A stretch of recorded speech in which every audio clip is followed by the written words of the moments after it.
Donc, nous sommes au chapitre 15, la suite du chapitre 15. Vous avez la première vidéo sur YouTube si vous voulez revoir la première partie.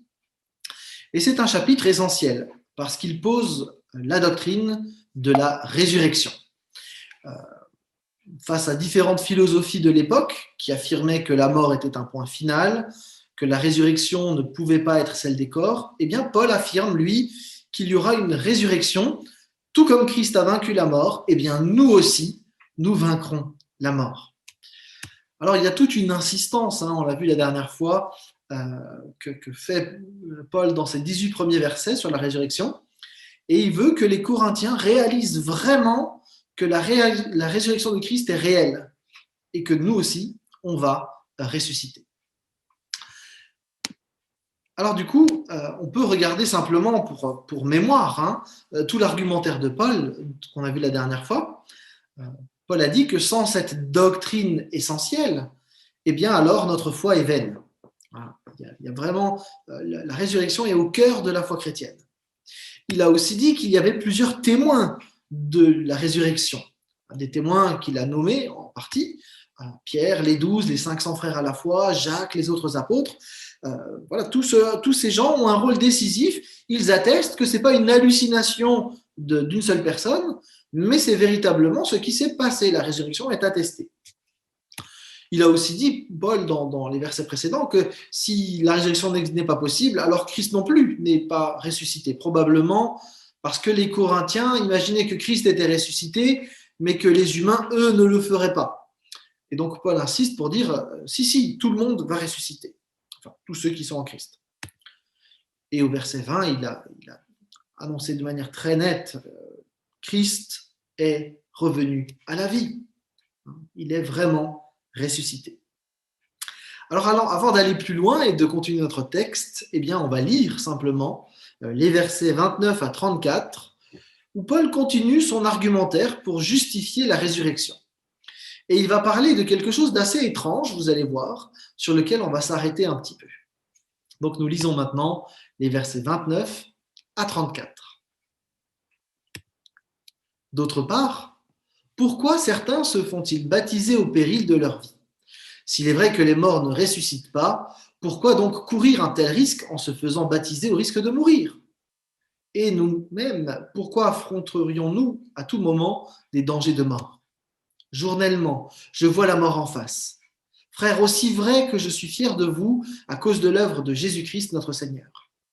Si la lutte que j'ai soutenue à Éphèse, véritable combat contre des bêtes fauves, n'a été inspirée que par des motifs purement humains, à quoi cela m'a-t-il servi ? Si les morts ne ressuscitent pas, alors comme le dit le proverbe, mangeons et buvons car demain nous mourrons. Attention, ne vous y trompez pas.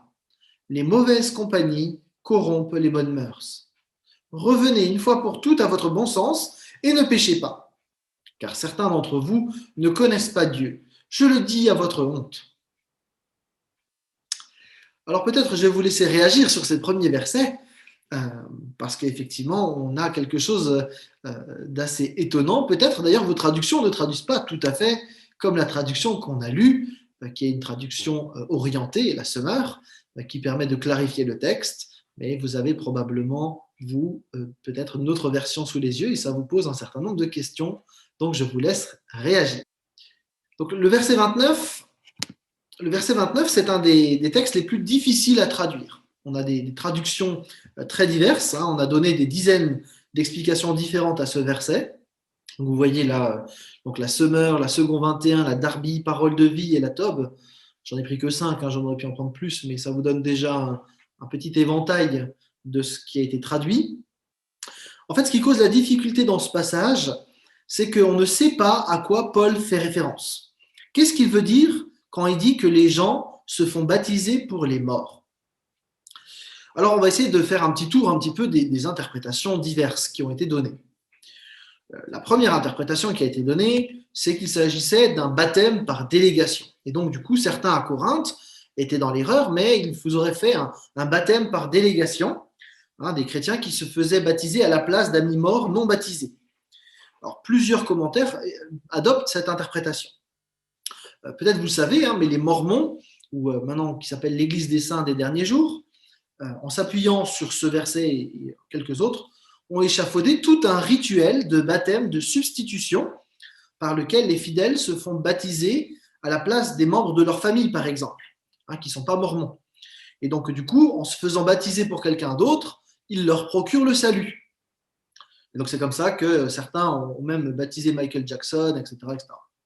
Et cette doctrine est devenue tellement importante chez les mormons qu'ils entretiennent par ordinateur l'une des plus grandes bases de données des généalogies du monde. Et donc, souvent, quand on fait des recherches généalogiques, en fait, on tombe assez facilement sur des sites de mormons parce qu'ils ont vraiment beaucoup de travailler sur les généalogies. Comme ils doivent baptiser les ascendants, forcément, ils remontent les généalogies pour pouvoir baptiser toute leur famille. Alors évidemment, cette doctrine qui est fondée sur un seul verset, elle doit être rejetée pour plusieurs raisons. D'abord, elle ne trouve aucune confirmation dans les autres textes bibliques. Et donc, on ne peut pas prendre un texte qui est difficile pour échafauder toute une doctrine. Par ailleurs, toutes les Écritures s'accordent pour enseigner que le baptême, c'est un acte par lequel un croyant rend témoignage de ce que lui, il vit avec Jésus-Christ, de sa foi personnelle avec Jésus-Christ. Il témoigne de ce que Christ l'a sauvé lui. Et à aucun moment, il est concevable d'accomplir le baptême pour quelqu'un d'autre. Ça n'est pas le cas.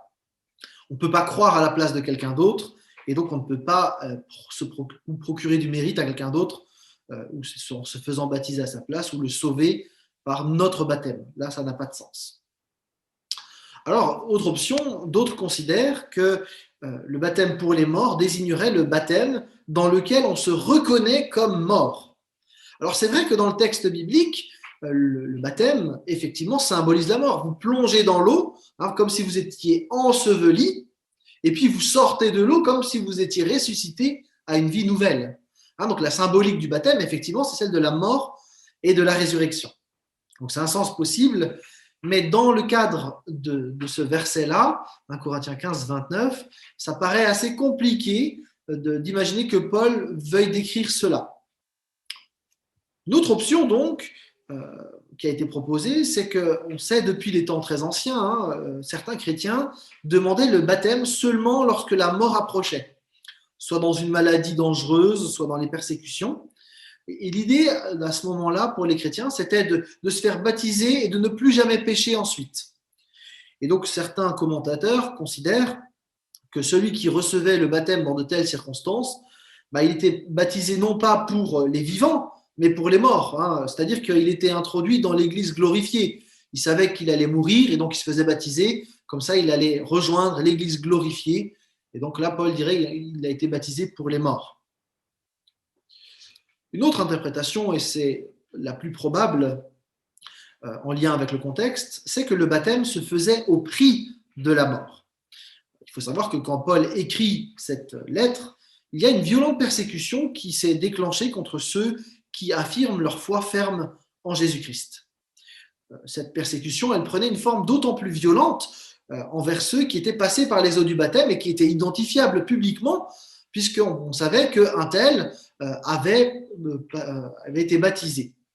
Et donc, avec ce baptême, on marquait le choix public en disant moi, je crois en Jésus-Christ. Et donc, forcément, ceux qui étaient contre les chrétiens s'en donnaient à cœur joie. Il arrivait très souvent que ceux qui témoignaient de leur foi par le baptême soient martyrisés juste après. Et donc, c'est pour ça que ce meurtre traduit de manière très différente des autres pourquoi certains se font-ils baptiser au péril de leur vie. Alors, quand même, il faut noter que la peur de la mort n'empêchait pas d'autres personnes d'accepter le salut et de suivre l'exemple de ceux qui se faisaient baptiser. Il semblerait même que de plus en plus d'hommes et de femmes se soient levés pour combler le vide laissé par ceux qui avaient été mis à mort. Ce qui fait dire, et c'est une dernière option par certains, qu'en descendant dans les eaux du baptême, certains se faisaient littéralement baptiser pour ou à la place des morts. Il y avait des gens qui avaient servi le Seigneur, ils avaient été persécutés et tués, et d'autres prenaient leur place et se faisaient baptiser pour remplacer ceux qui avaient été mis à mort. Alors, quoi qu'il en soit, et quelle que soit la manière de comprendre ce verset, en tout cas, ce qu'il faut retenir, c'est que Paul insiste ici sur le fait que ce serait pure folie de se faire baptiser, surtout avec la persécution, s'il n'y avait pas de résurrection des morts. Alors, ce qui conforte un petit peu l'interprétation de la Semeur, vous avez compris que c'est celle à laquelle je souscris, c'est que dans les versets 30 à 34, on retrouve l'idée de persécution et d'endurance dans les difficultés, même au prix de la mort.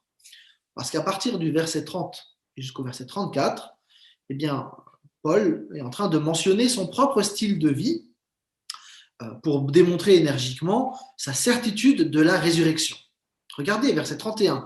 Je vois la mort en face, aussi vrai que je suis fier de vous. Vraiment, je vous assure, je vois la mort de très près, mais je continue à suivre Christ parce que je sais qu'il y a la résurrection. Est-ce que lui qui a connu les souffrances, la persécution, est-ce qu'il les vivrait pour rien? Eh bien, Paul dit non, jamais de la vie je vivrai ça pour rien. Alors il dit, si les morts ne ressuscitent pas, alors là, du coup, il n'y a rien d'autre dans la vie, donc il faut prendre du bon temps, il faut en profiter au maximum, parce que s'il n'y a rien de plus que cette vie-là, si une fois de mort c'est terminé, alors il faut maintenant vivre le présent à fond, sans se soucier de quelconque conséquence éternelle. En fait, Paul est en train de dire que s'il n'y a pas de résurrection, à ce moment-là, il vaut mieux suivre les philosophes épicuriens, à qui appartiennent cette citation. Alors, je ne veux pas vous faire un cours sur l'épicurisme, mais rapidement. Les épicuriens, ils adhèrent à une philosophie matérialiste, c'est-à-dire qu'en fait, ils considèrent que ce qui existe, c'est ce qu'on voit, ce qu'on peut toucher. Il n'y a rien d'invisible. Alors, les dieux existent, mais ils sont loin. Et s'ils sont loin, c'est qu'ils ne veulent pas de contact. Donc, on leur fiche la paix et eux, ils nous fichent la paix et ça va bien. L'épicurisme, il a un but essentiellement pratique. Le but, c'est de trouver le moyen d'être heureux. Donc, mangeons et buvons. De toute façon, il n'y a rien d'autre. Donc, du coup, voilà, profitons de la vie. Et du coup, c'est la sensation, les émotions qui sont les seuls juges de la vérité de nos propos comme de nos pensées. Tout est là. Donc, il faut rechercher le plaisir ici et maintenant. Et du coup, dans la philosophie, dans l'épicurisme, le sage, c'est celui qui va chercher dans l'existence un plaisir durable. Le sage, c'est celui qui a trouvé un plaisir parfait. Et donc, ça, c'est une philosophie qui a eu un grand succès dans tout le monde romain au 1er siècle, c'était très présent. Et donc, Paul est simplement en train de citer l'épicurisme. Et donc, il insiste vraiment, la résurrection est fondamentale. S'il n'y a pas de résurrection, ça ne sert à rien de suivre Christ, ça ne sert à rien de continuer à le suivre malgré la persécution. Il vaut mieux arrêter de suivre Christ, et puis à ce moment-là, mangez, buvez, faites ce que vous voulez, tenez pas compte de Dieu. S'il n'y a pas de résurrection, ça ne sert à rien. Donc, vous voyez que Paul insiste vraiment, encore une fois, sur la réalité de la résurrection. Et il termine avec tout son poids d'apôtre, en disant, voilà, revenez une fois pour toutes à votre bon sens, ne péchez pas. Et il dit, voilà, ceux qui ne croient pas à la résurrection, en fait, ils ne connaissent pas Dieu. Et donc, Paul recommande aux Corinthiens de se séparer de ces gens-là, de s'en méfier comme de la peste, parce qu'ils représentent un réel danger. S'il n'y a pas de résurrection, il n'y a plus rien. Et donc, vous voyez un petit peu le combat de Paul pour la résurrection, 34 versets, pour insister sur la réalité de la résurrection. Alors, avant d'aller plus loin, on fait une petite pause pour vous permettre de réagir et peut-être de vérifier que, voilà, on est tous convaincus que Christ est ressuscité. Bon, ça, j'en doute pas trop, mais que nous aussi, on va ressusciter. Voilà, je vous propose de lire la suite, les versets maintenant 35 à 58, donc ça va nous emmener à la fin du chapitre 15, et on va lire donc ces versets avant de les commenter ensemble. Mais demandera peut-être quelqu'un, comment les morts reviendront-ils à la vie? Avec quel corps reparaîtront-ils? Insensés que vous êtes. Dans la nature, la graine que vous semez ne peut reprendre vie qu'après être passée par la mort. Lorsque vous faites vos semailles, vous ne mettez pas en terre le corps que la plante aura quand elle aura poussé, mais une simple graine, un grain de blé par exemple, ou quelque autre semence. Et Dieu lui donne le corps qu'il veut. À chaque semence correspond un corps particulier. Tous les êtres vivants n'ont pas non plus la même chair. Les hommes ont leur propre chair, les animaux en ont une autre, les oiseaux une autre encore, une autre aussi les poissons. De même, nous distinguons les corps des astres de ceux des créatures terrestres. Chacun d'entre eux a son aspect propre.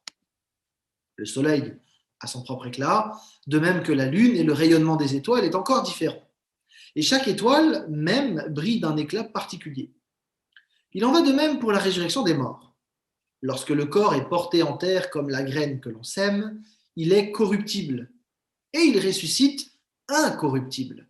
Semé infirme et faible, il ressuscite plein de force et glorieux. Ce que l'on enterre, c'est un corps doué de la seule vie naturelle. Ce qui revit, c'est un corps dans lequel règne l'Esprit de Dieu.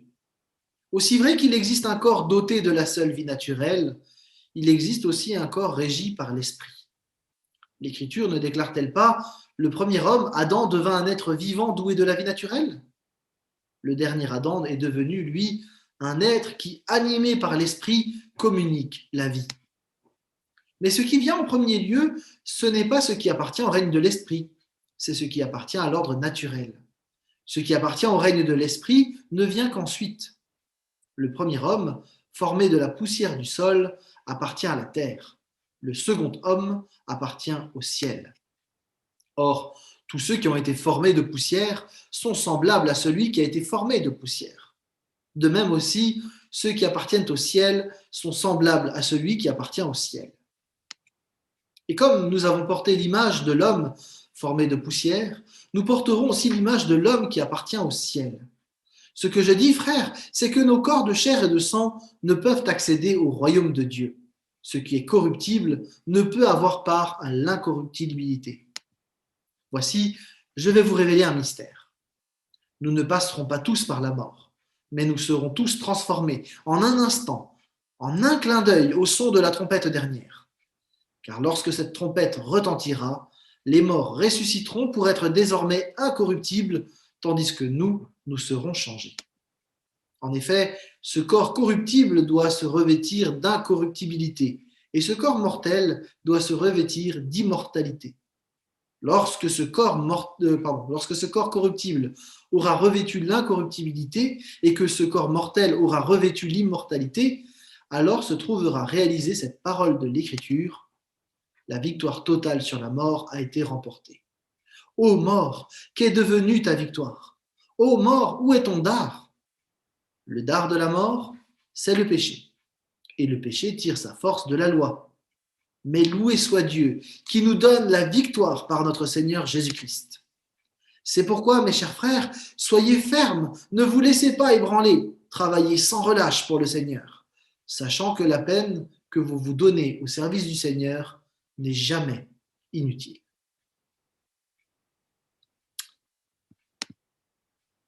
Alors Paul a montré l'importance de la résurrection dans les premiers versets de notre chapitre.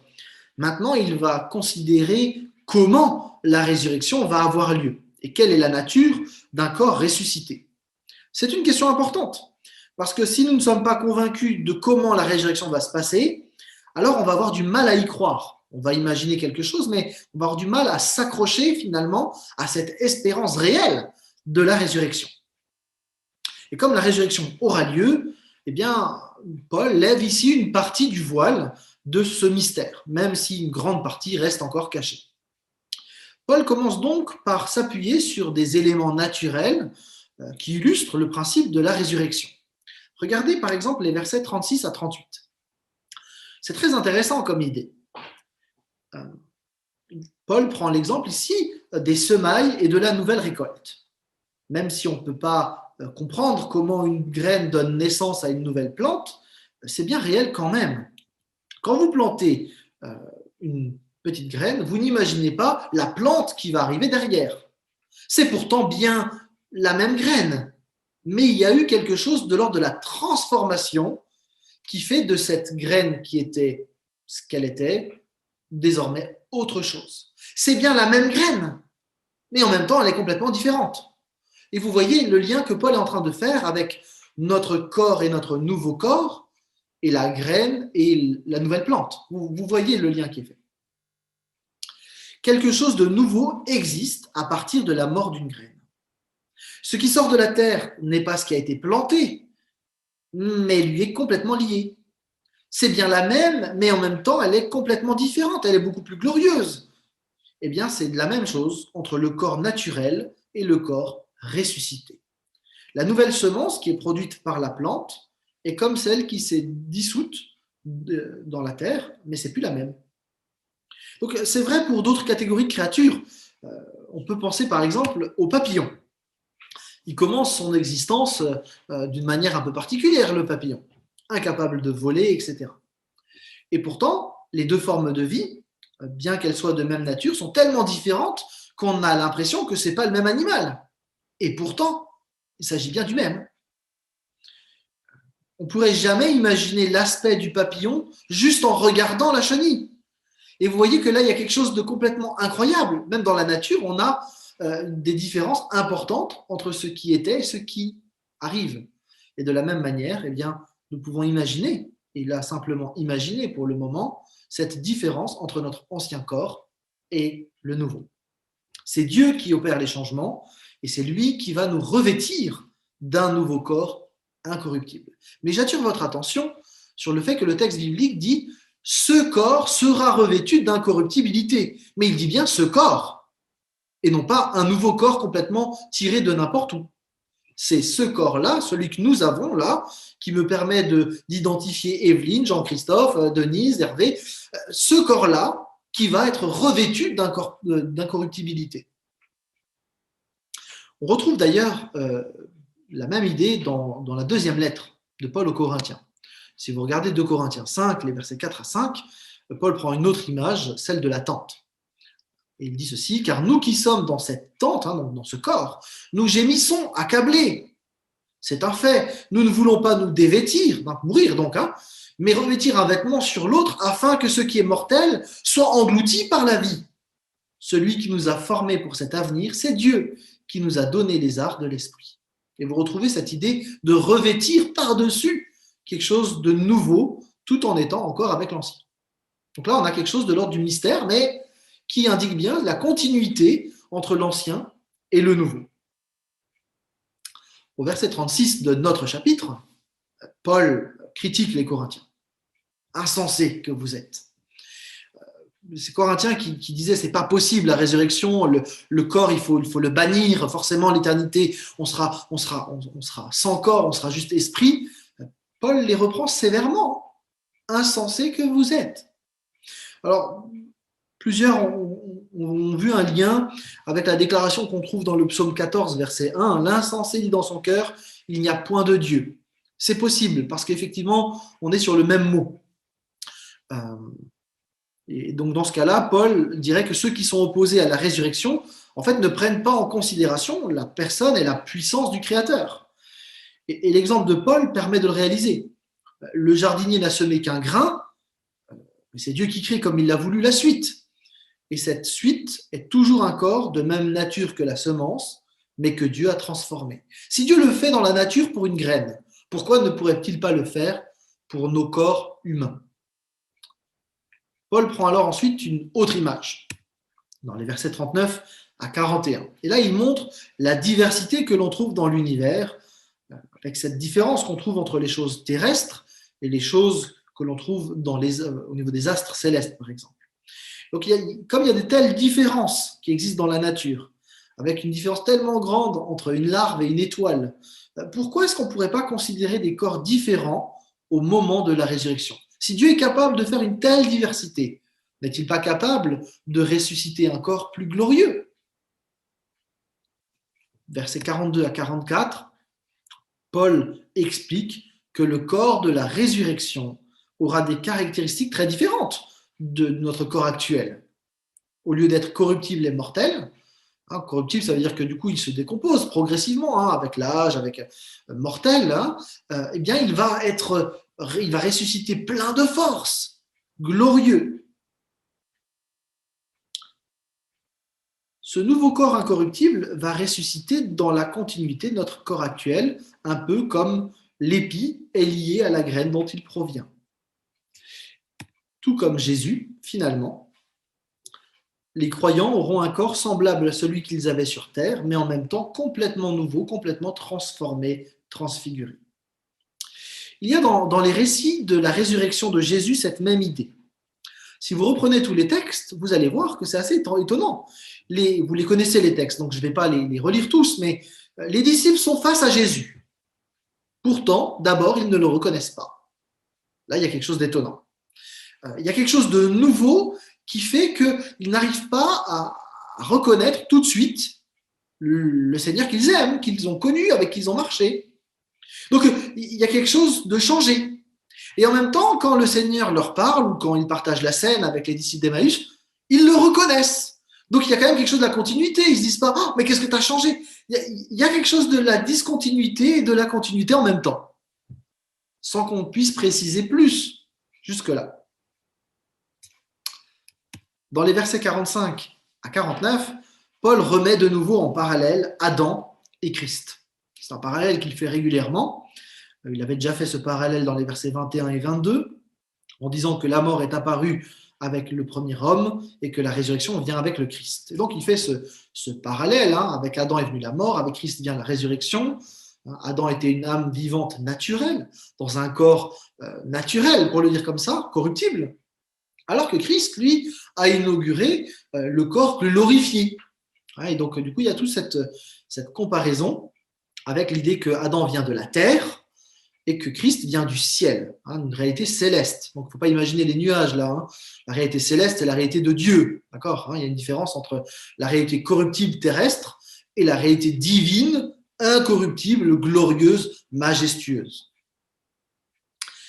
Et donc, les versets 48 à 49 indiquent que lors de la résurrection, au moment de la fin, eh bien, nous aurons les caractéristiques du second homme, de l'homme parfait. On parle de Christ.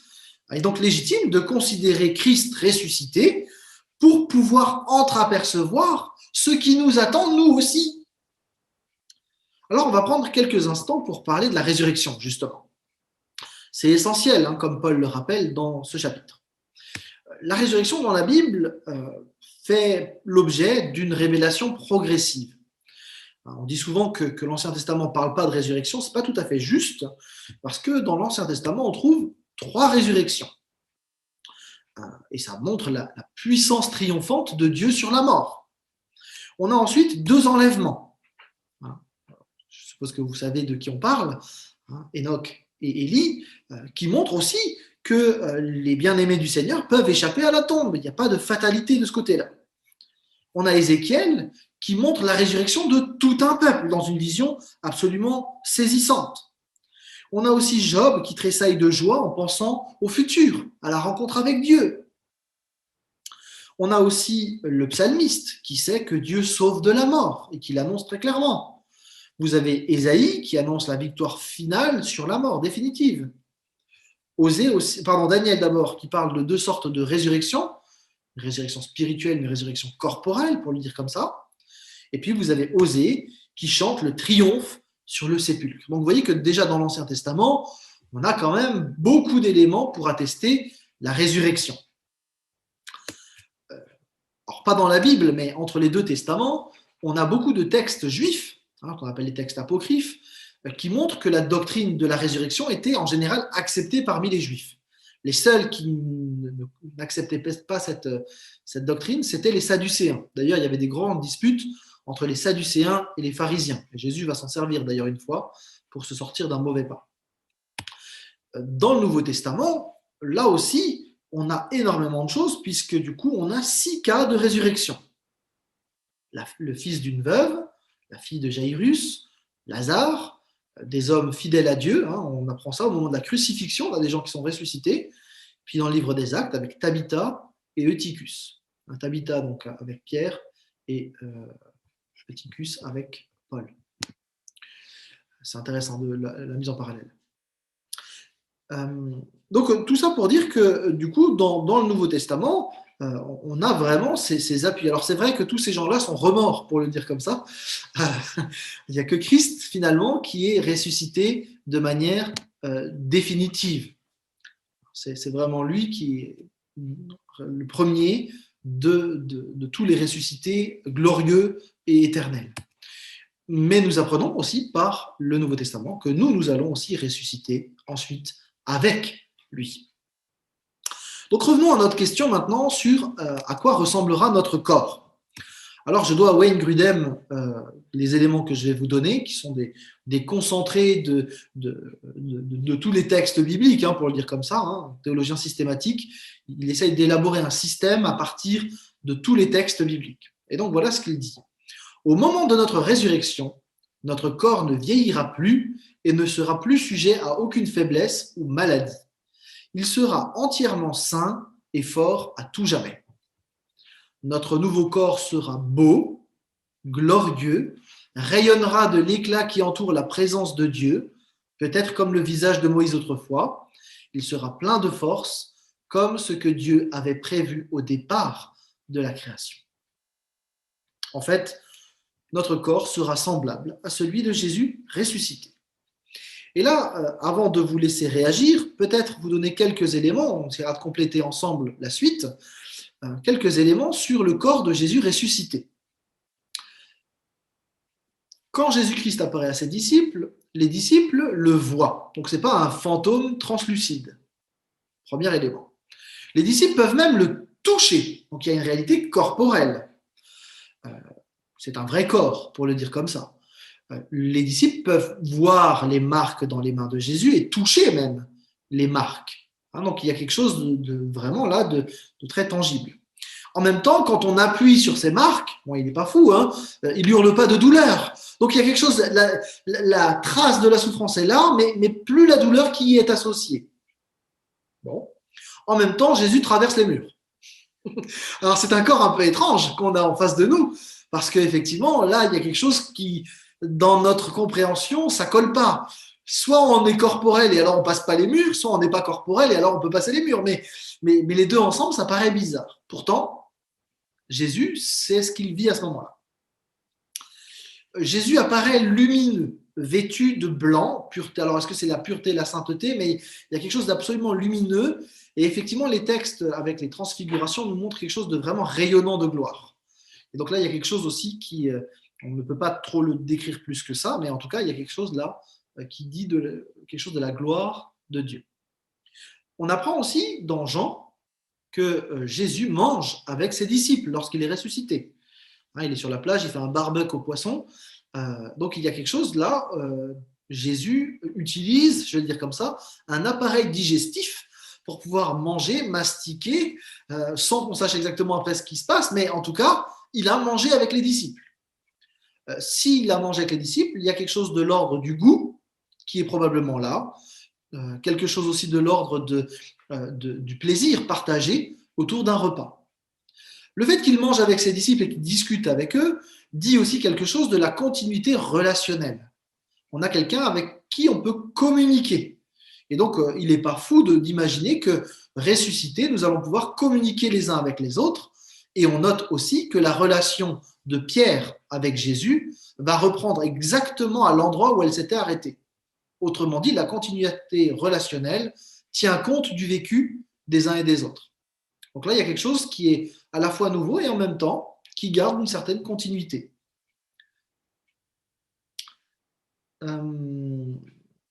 Voilà un petit peu pour le tableau qu'on peut dresser de Jésus ressuscité, mais peut-être que vous voyez d'autres éléments et je serais très intéressé du coup, dans le temps de réaction qui nous occupe maintenant, de pouvoir partager avec vous sur peut-être d'autres éléments qui vous sautent aux yeux ou peut-être certains où vous dites là je suis moins à l'aise avec ça.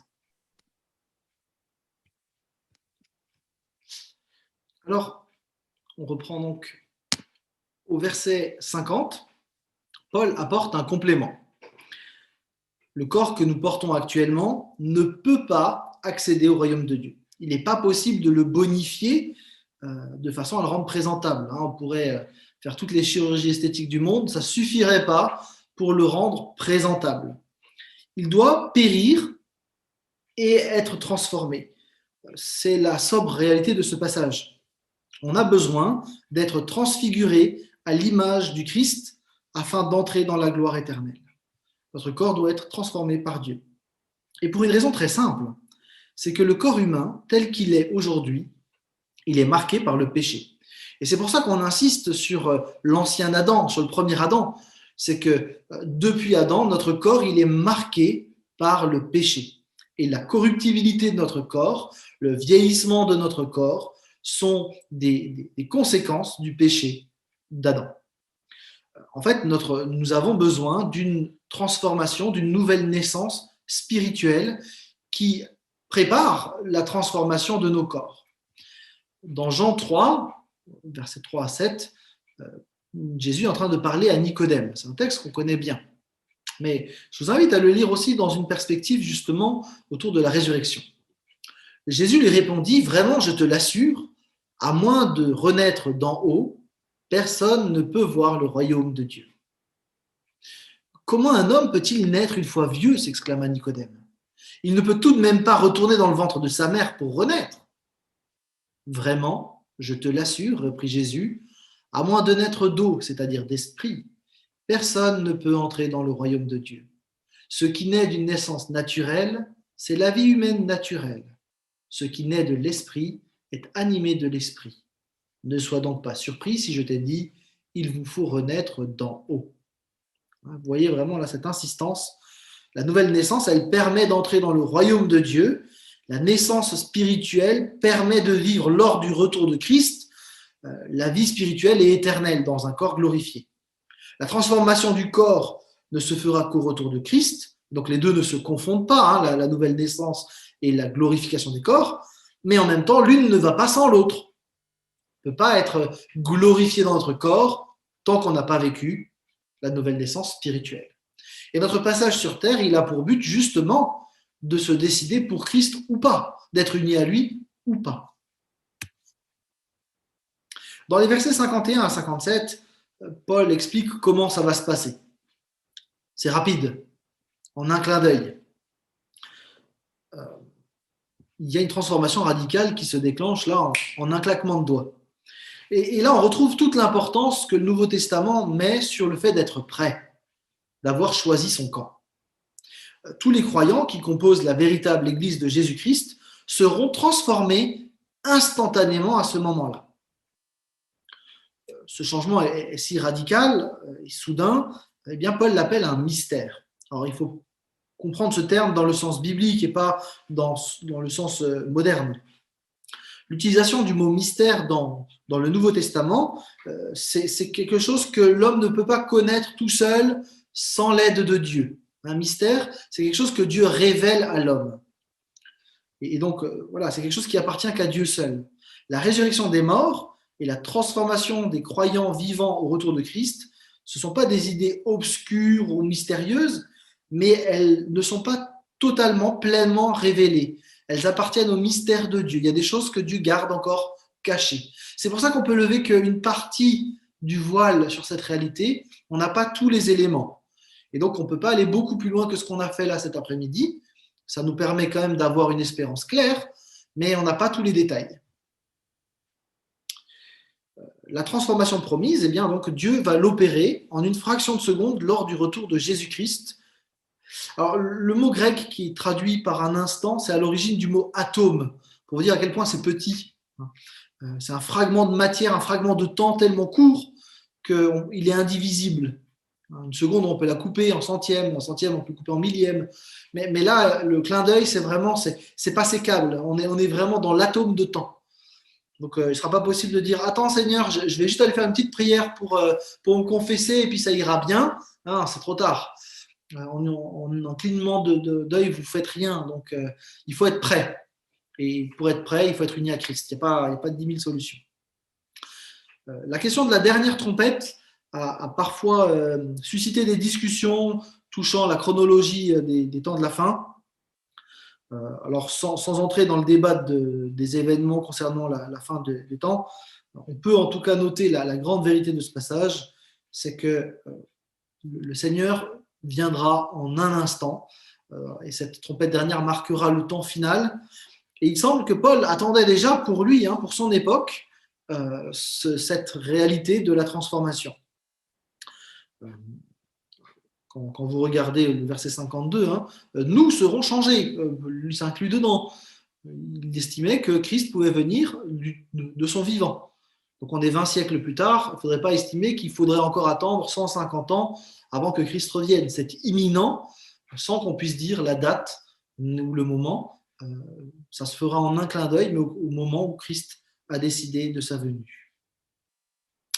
Du coup, ça veut dire que les grandes épopées eschatologiques, tous ceux qui annoncent que d'abord il y aura tel événement, puis tel événement, puis tel événement, puis tel événement, ce sont des gens qui pensent bien faire, mais qui souvent sèment la confusion en fait par rapport à ce que le Nouveau Testament indique, qu'il faut se tenir prêt maintenant. Si je dois attendre que le temple de Jérusalem soit reconstruit, j'ai un peu de marge de manœuvre, je ne suis pas obligé de me préparer maintenant. Je vais attendre qu'on commence à bâtir et puis après, je m'occuperai de mon salut. Ce n'est pas ce que dit le Nouveau Testament. Ça n'empêche pas qu'il y ait des éléments qui vont se produire, ça chacun est libre d'y penser, mais par contre, il faut se tenir prêt maintenant, parce que Christ peut revenir maintenant. Quoi qu'il en soit, avec la transformation des corps naturels en corps spirituels, le péché va disparaître totalement de nos vies, la mort va perdre toute puissance, et en fait, Paul là fait allusion à des paroles prophétiques dans l'Ancien Testament qui prédisaient la disparition de la mort. Regardez ces deux textes qui sont de beaux textes. Il fera disparaître la mort à tout jamais, et de tous les visages, le Seigneur, l'Éternel, et effacera les larmes. Et sur toute la terre, il fera disparaître l'opprobre pesant sur son peuple. J'attire votre attention sur toute la terre. On n'est pas sur une réalité céleste, sur un nuage, mais c'est bien sur la terre que ça se passe. La localisation du royaume de Dieu, elle est terrestre lorsque Christ revient. Je les rachèterai, dit Osée, de la puissance du séjour des morts, je les délivrerai de la mort. Ô mort, où est ta force? Séjour des morts, où est ton pouvoir destructeur? Au moment du retour de Christ, le péché, la mort sont détruits. Ces versets-là sont magnifiques, les versets 55 à 57, et ils insistent sur le fait que à ce moment-là, bien les morts et les vivants vont échanger ce qui est temporel et corruptible pour ce qui est éternel et parfait. Et Paul insiste sur la nécessité de cette transformation. Ce corps vieillissant, malade, fragile qu'on traîne actuellement, qui est aussi souillé par le péché, mais qui est incapable de percevoir la grâce, la gloire de Dieu, va être transformé. Et la mort qui marque cette vie, par laquelle finalement tout le monde passe, quelle que soit votre nationalité, quel que soit votre compte en banque, quel que soit votre sexe, vous tous, nous allons mourir. C'est une réalité. Mais Christ a vaincu ce dernier adversaire. Ô mort, qu'est devenue ta victoire? Elle n'existera plus. Ça, c'est incroyable. Et la victoire, dit le texte, verset 57, elle nous est donnée par notre Seigneur Jésus-Christ, par rien d'autre. Et du coup, Paul, là, nous renvoie au tout début de la lettre aux Corinthiens, on arrive presque à la fin, au chapitre 1er, versets 8 à 9, et où il disait, Dieu vous affermira aussi jusqu'à la fin. Et effectivement, le verset 58, Paul insiste, ne vous laissez pas ébranler, travaillez sans relâche, persévérez. Et donc, la lettre aux Corinthiens, elle est encadrée là par ces deux éléments.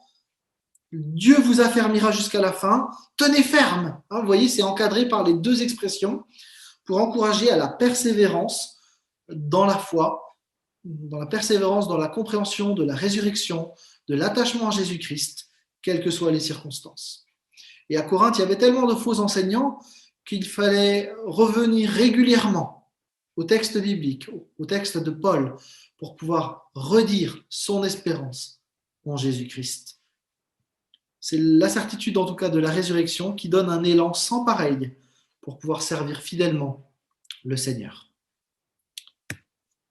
Je vous laisse réagir une dernière fois. Alors, on termine simplement avec quelques rappels de ce qu'on a vu aujourd'hui. Je vous laisse vraiment cette image. Le corps corruptible qui devient incorruptible, cette transformation qu'on voit dans la nature, qui est aussi annoncée pour notre existence, notre corps. Considérez, dès que vous lisez les textes sur Jésus-Christ ressuscité, prenez le temps de le faire pour vous-même, mais vous pouvez très bien souligner dans votre Bible tous ces textes, tous ces passages qui parlent de Jésus ressuscité. Si vous avez peur en particulier de la mort, parce que il y a différentes choses qui arrivent, regardez ces textes de manière attentive. C'est rassurant, c'est réconfortant de voir quel est notre avenir. Jésus-Christ est vraiment ressuscité. Les disciples ont pu le toucher. De la même manière, nous aussi, notre résurrection, elle est certaine. Et ce n'est pas une résurrection vaporeuse où on va faire de la harpe sur un nuage. Il y a une réalité concrète que nous allons vivre. Alors, ce que je vous propose pour terminer cette étude, c'est de prier simplement ensemble.